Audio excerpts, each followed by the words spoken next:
killing of Osama Bin Laden reveals another interesting characteristics of the Muslim and the Arab world, and that is the tendency to put the blame on somebody else, scapegoating, if you wish. It is amazing to see time and again in the articles and comments posted by Arabs following the killing of Bin Laden the following orientation. Bin Laden indeed is a murderer. He painted Islam black, and he deserves to die. At the same time, without even blinking, let us not forget that Bin Laden was created by the United States, or it is well known that Bin Laden was an agent of the Israeli Mossad. One Arab analyst even explained that Israel have lost a strategic ally with the death of Osama Bin Laden.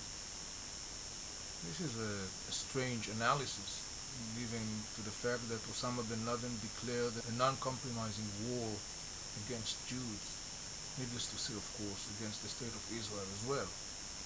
The manner in which Bin Laden was killed and the reports that his body was dumped into the sea reveals another layer within the Muslim world, and that is the constant feeling of humiliation that Muslims experience in their relations with the West.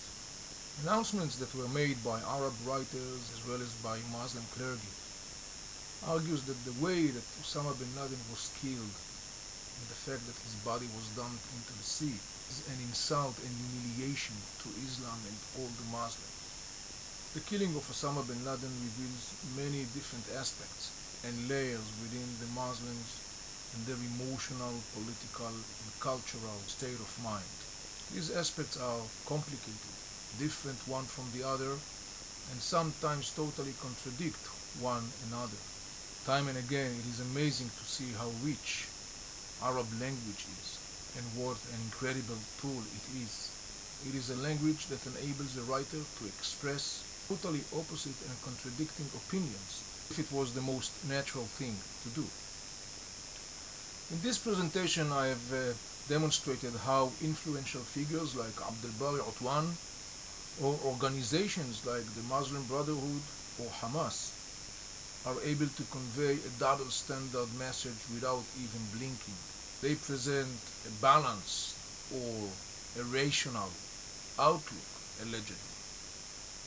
But the real subtext of their messages is encouraging terror, violence, and reflects an inner code of double standards, norms, and moral. Sophisticatedly, they feed negative feelings of inferiority or frustration as their fuel in their messages, the fire of animosity. Think of the influence they have on so many people that are receptive in the first place to these messages. Finally, that brings me to talk about the Israeli perspective. Perhaps now people in the West will be able to understand that the state of Israel is facing an Arab world that, unfortunately, is still manipulated by people like Abdel Bari Utwan, by organizations like as the Muslim Brotherhood or Hamas. The state of Israel is facing an Arab world whose inner challenges and conflicts manufacture a double and a triple moral code and norms. The state of Israel is facing an Arab world that genuinely despise and reject Osama bin Laden and his way and legacy on the one hand, while at the same time makes him a myth and a legend on the other hand. I am Melamed. Thank you for watching.